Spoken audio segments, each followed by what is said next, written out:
Zektar examined his claws with the kind of meticulous attention most beings reserved for prayer. Each razor-sharp talon gleamed under the harsh fluorescent lights of the briefing room, honed to perfection through decades of, let's call it, professional interaction with various species across the galaxy. The Keth Mori took pride in their work, and Zektar was no exception. Another human, General Vaklos, growled, his scarred face twisting into what passed for disgust among their kind. The holographic display flickered to life, showing the face of a rather ordinary-looking human male. Jake Torres, smuggler, troublemaker, and apparently too stupid to stay in whatever hole he crawled out of. Zektar suppressed a sigh. Humans. They were like that persistent fungal infection you picked up on Kepler-7, annoying, surprisingly resilient, and absolutely everywhere you didn't want them to be. Still, credits were credits, and human hunting paid particularly well these days.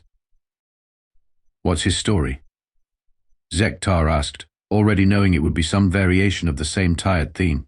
Humans had this peculiar habit of thinking they could outsmart the universe.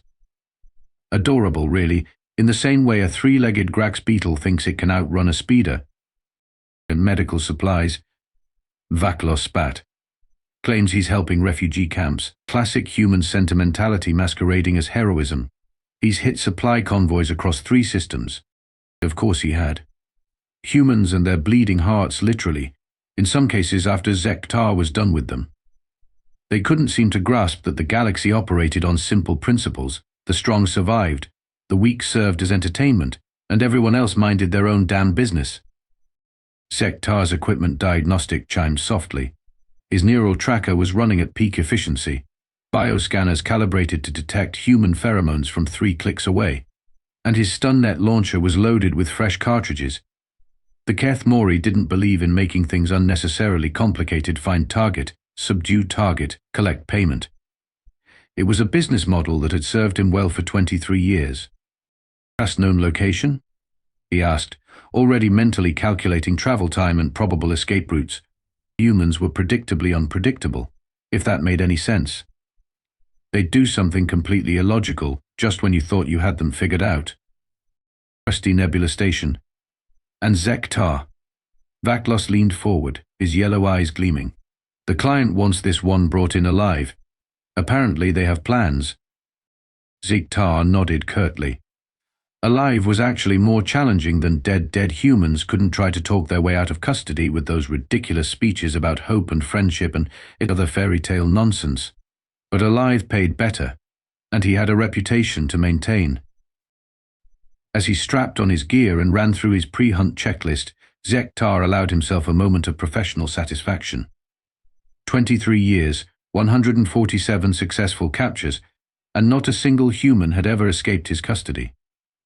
Not bad for someone who'd started this career thinking humans were just particularly clever primates. He'd learned better, of course. They were clever. All right, clever enough to be dangerous when cornered, clever enough to cause massive headaches for galactic commerce, and just clever enough to make his job interesting. But at the end of the day, they were still just humans, soft, emotional, and utterly predictable in their unpredictability. This Jake Torres character would be no different. They never were.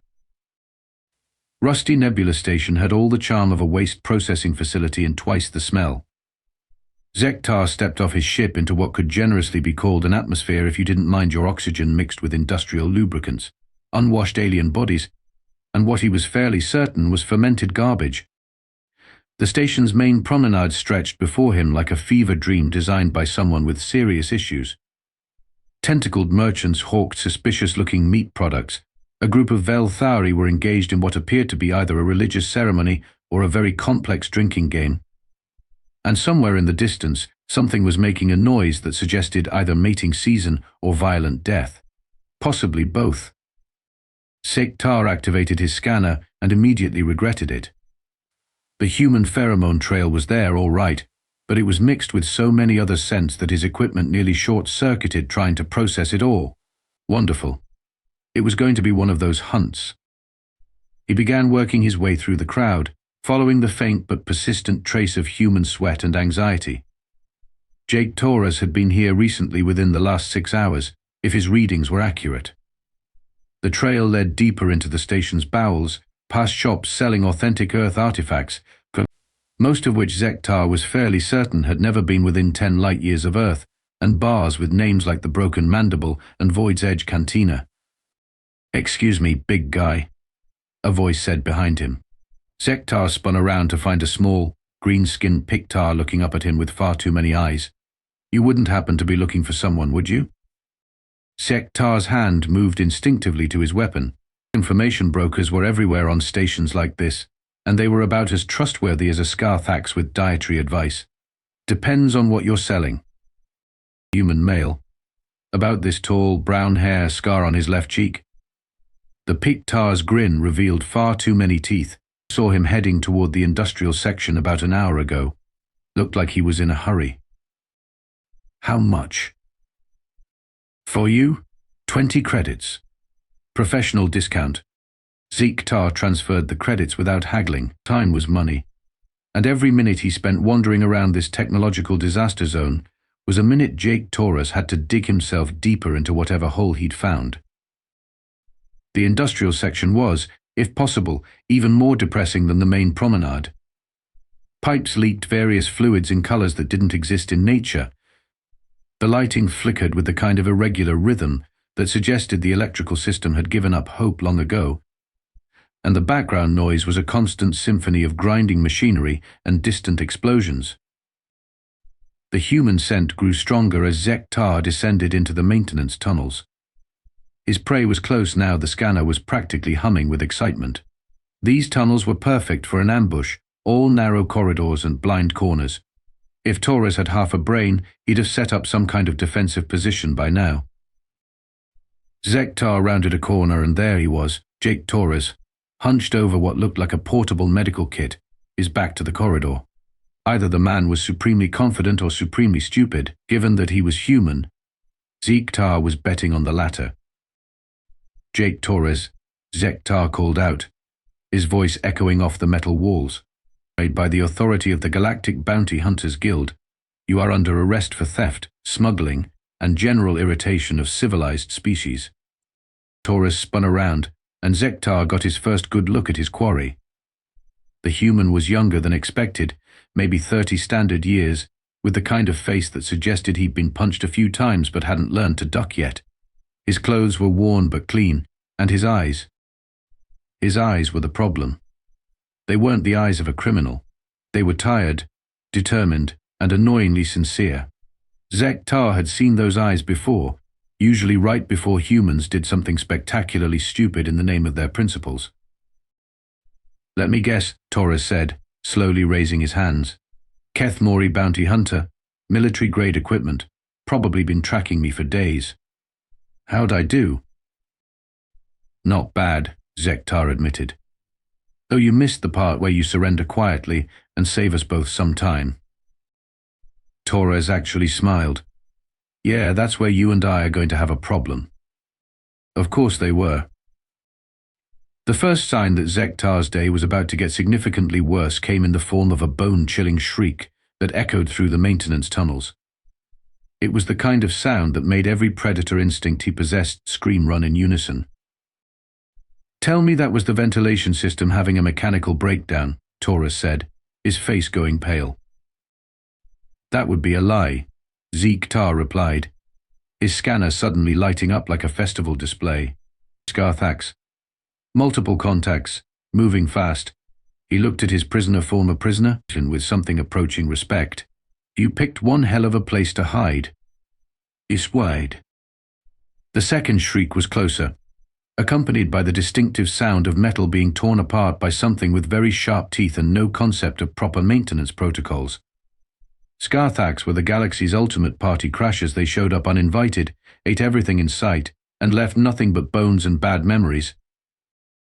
"Okay, new plan," Torres said, grabbing his medical kit. "We're both going to die horribly unless we work together. I know these tunnels better than those things do, and you've got the firepower. Temporary truce?" Zektar's professional instincts warred with his survival instincts for approximately half a second before survival won by a landslide. "Temporary," he agreed, drawing his weapon. They moved through the tunnels like a pair of dancers who'd never rehearsed together but somehow managed not to step on each other's feet. Torres led, navigating the maze of pipes and conduits with surprising confidence, while Zektar covered their rear with the paranoid intensity of someone who'd seen what Scarthax could do to living tissue. The first parasite dropped from a ceiling vent directly in front of them, a writhing mass of tentacles, teeth, and pure predatory hunger. Zektar's plasma rifle took its head off before it hit the ground, but the sound of the blast would bring others. Lots of others. "Bass! This way," Torres said, pulling him down a side passage. "There's a maintenance shaft that leads to the cargo bays." "How do you know that?" Zektar asked, following him through a gap barely wide enough for their shoulders.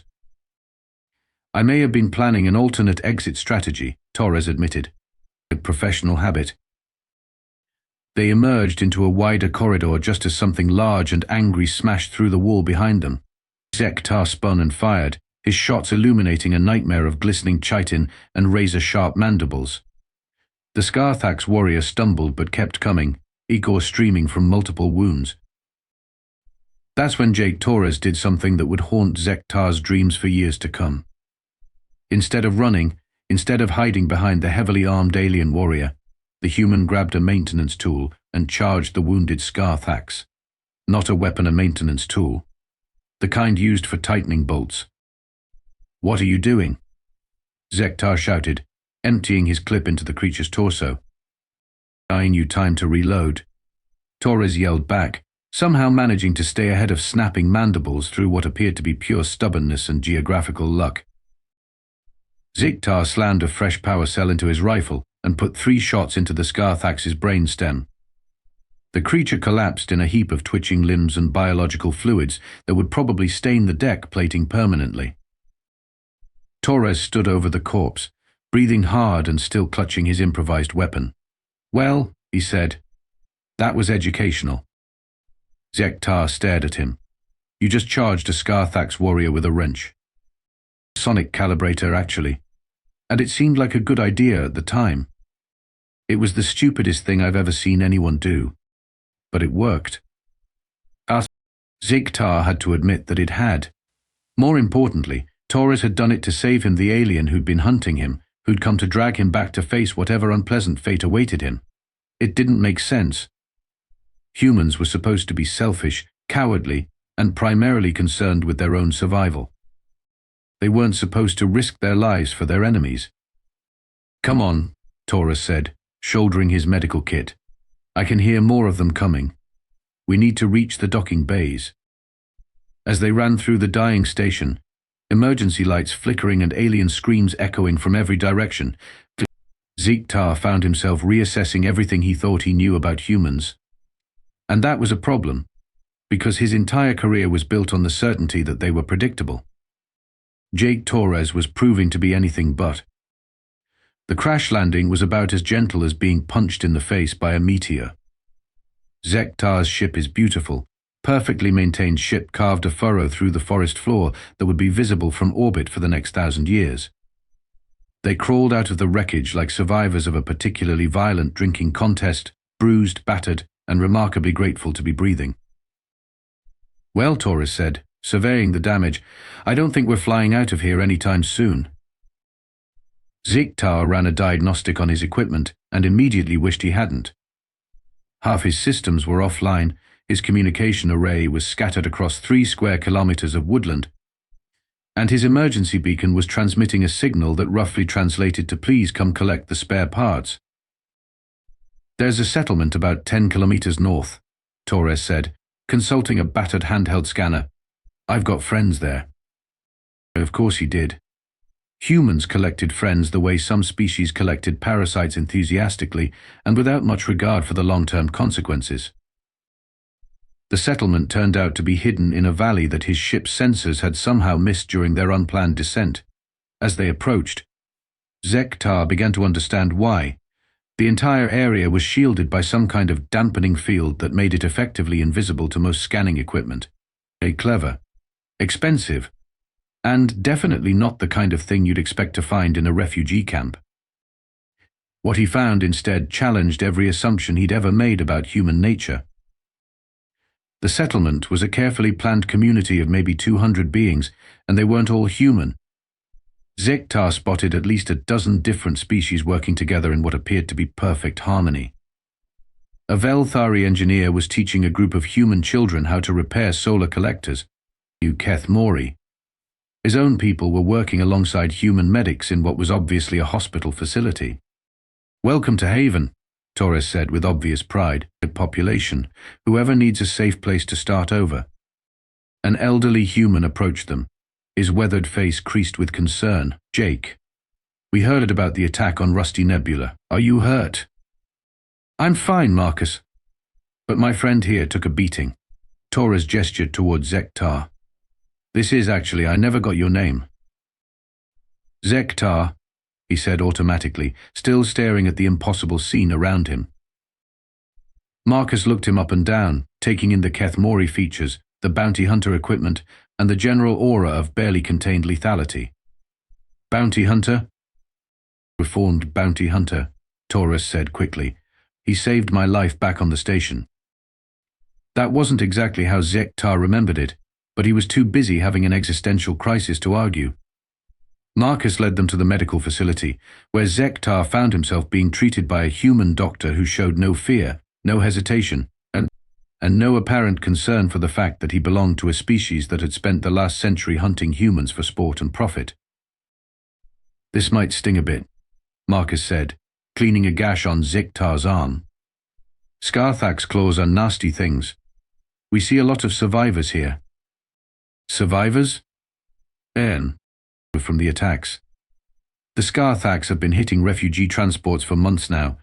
Most governments won't spare the resources to protect them, so the survivors end up here." Marcus worked with practiced efficiency, his hands steady despite his obvious age. Jake's medical supply runs keep us operational. Zektar looked around the facility with new eyes. The equipment was top grade, the staff was professional, and the patients, human and alien alike, were receiving care that would cost a fortune in the core systems. "How do you fund all this?" "And donations, mostly. Some of the refugees who've passed through here have gone on to successful careers. They remember where they came from." Marcus finished bandaging the wound and stepped back. "Others, like Jake, risked their lives to keep us supplied." "And you treat everyone?" "Even," Zektar gestured to himself. "Even Keth Mori bounty hunters with questionable life choices." Marcus smiled. "Son, I've been practicing medicine for 40 years. I've learned that everyone bleeds the same color, and everyone deserves a chance to heal." As if to prove his point, one of the Keth Mori medics approached with a patient chart. "Marcus, the Velthari child in bed 7 is responding well to the neural stimulant therapy. She should be ready for release tomorrow." "Thank you, Vekera. How are you settling in?" The Keth Mori, Vekera, glanced at Zektar with something that might have been embarrassment. "Better than expected. I was exiled from the homeworld for refusing a hunting contract. A human family with children." Zektar felt something shift in his chest, like a piece of machinery that had been running out of alignment for years suddenly clicking into place. He'd heard of such things, of course, Keth Mori who'd lost their nerve, who'd gone soft. He'd always assumed they were weaklings, defects to be pitied and forgotten. Looking at Vekera now, working alongside humans to save lives instead of taking them, he wasn't sure what to think anymore. "Your people," he said to Marcus, "they don't hate us after everything we've done." Marcus considered the question seriously. "Some do. Can't blame them for that.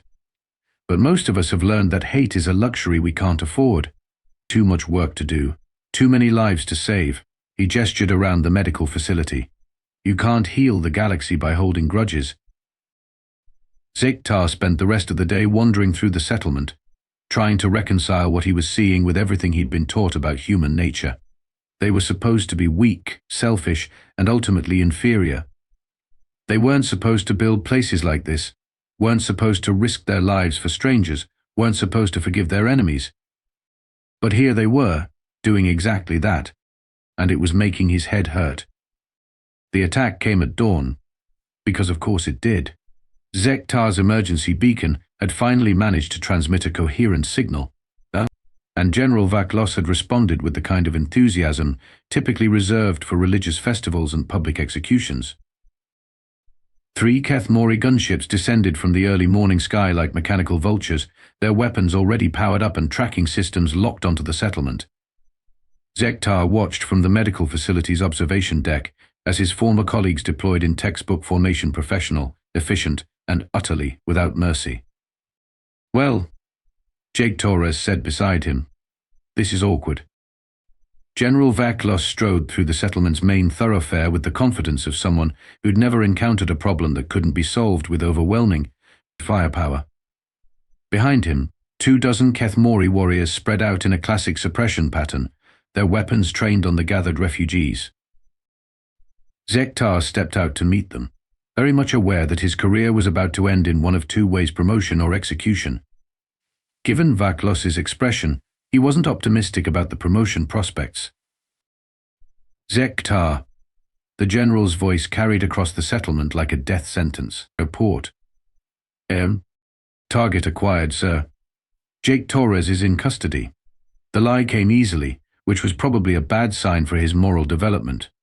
"Excellent. And this?"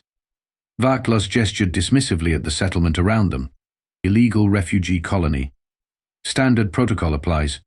Standard protocol meant orbital bombardment followed by a strongly worded report about the unfortunate necessity of eliminating a terrorist base.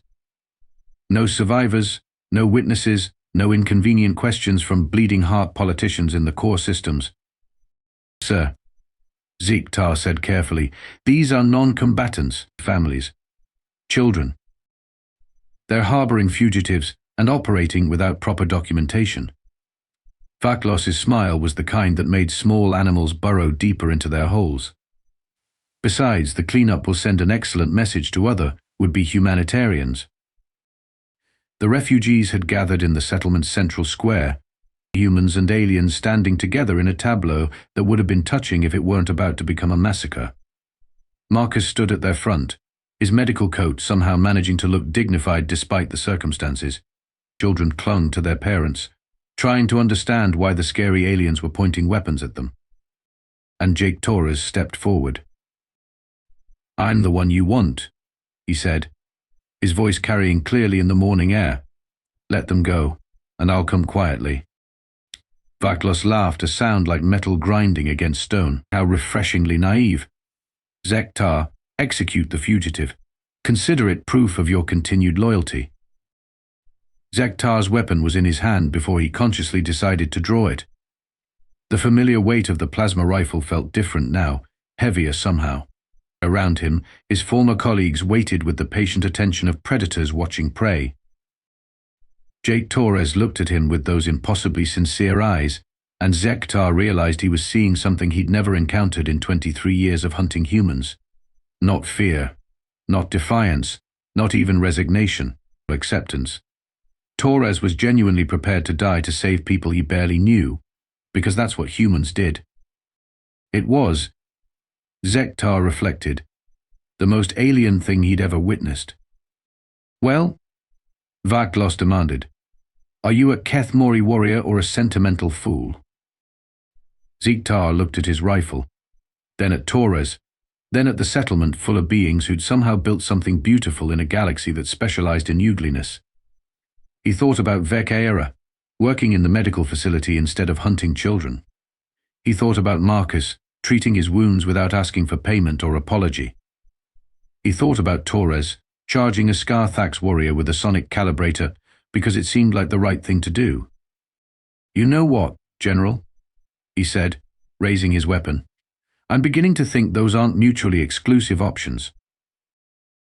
The plasma bolt took Vaclos center mass, dropping him before he could finish drawing his sidearm. The other Kethmori warriors hesitated for exactly 1 second, long enough for Zektar to realize he'd just committed the most spectacular career suicide in the history of his species. "Well," he said to Torres, who was staring at him with an expression of complete shock, "I don't suppose you have any openings for a reformed bounty hunter?" The battle that followed was brutal, chaotic, and surprisingly one-sided. It turned out that a settlement full of refugees included quite a few beings with military experience and very strong opinions about being massacred. The Keth Mori were professional soldiers, but they weren't prepared for a coordinated defense by people who had everything to lose. When the smoke cleared, 3 gunships were burning wrecks, and Zektar was officially the most wanted Keth Mori in the galaxy. Somehow he found he could live with that. 6 months later, Zektar was beginning to understand why humans had such a reputation for insanity. Teaching self-defense to a mixed group of refugees required patience he'd never known he possessed, diplomatic skills that weren't covered in bounty hunter training, and a sense of humor about cultural differences that bordered on the masochistic. "No, no, no," he said for the 15th time that morning. "Velthari don't have pressure points in their necks.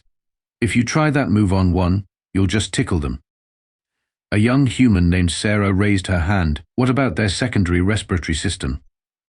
"Good thinking. But targeting that requires precision most of you don't have yet. Better to go for the manipulator joints." He demonstrated on the practice dummy, his movements controlled and precise. Here, here, and here. Disable their primary grippers, and they can't use most of their weapons effectively.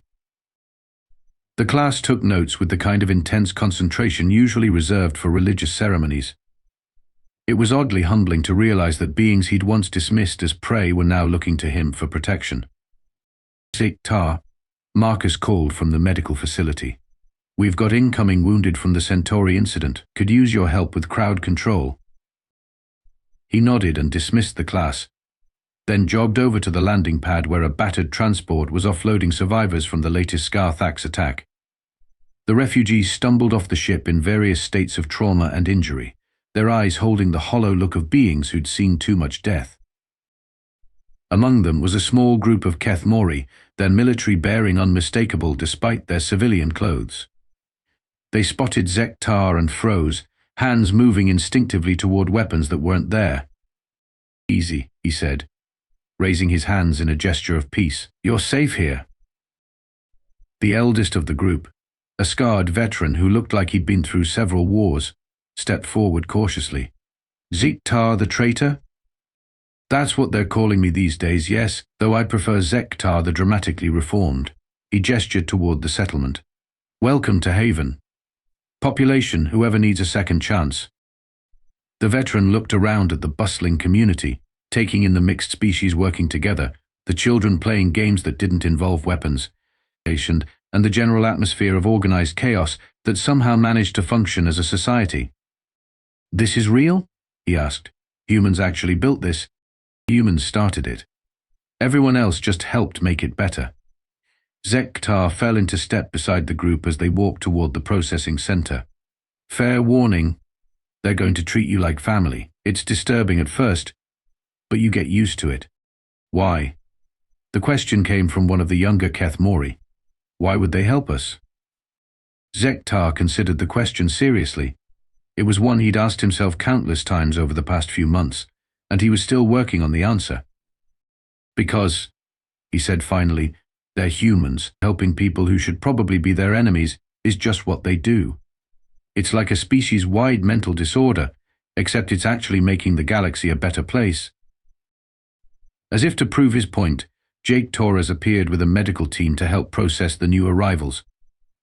He'd taken shrapnel in the shoulder during the settlement's defense, and still wore his arm in a sling.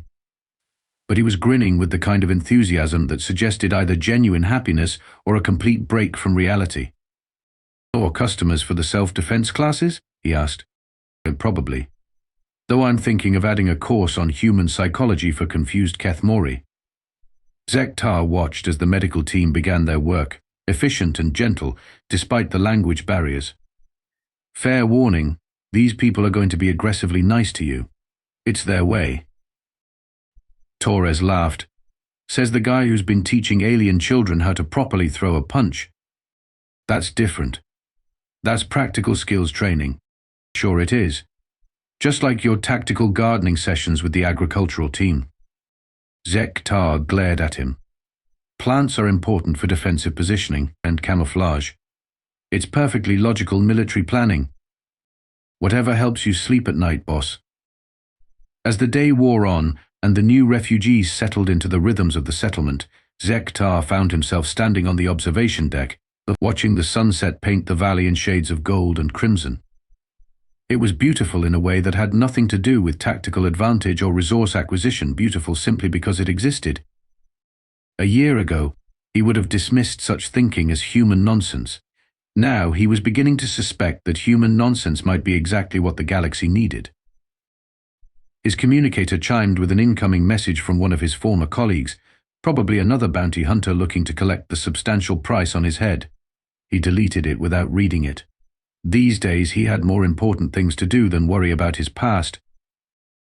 Tomorrow he had a class on conflict de-escalation for mixed species groups. Next week he was scheduled to help Jake with another supply run to the outer colonies, and somewhere in between, he'd probably end up having another philosophical discussion with Marcus about the nature of redemption and the possibility of changing a galaxy one refugee at a time. It wasn't the career he'd planned, but it was turning out to be the life he'd never known he wanted. And if that wasn't the most human thing ever, he didn't know what was. Behind him, the settlement hummed with the quiet activity of beings who'd found a place to belong. It was the sound of hope, stubborn and illogical, and absolutely impossible to defeat. Just like the humans who'd built it,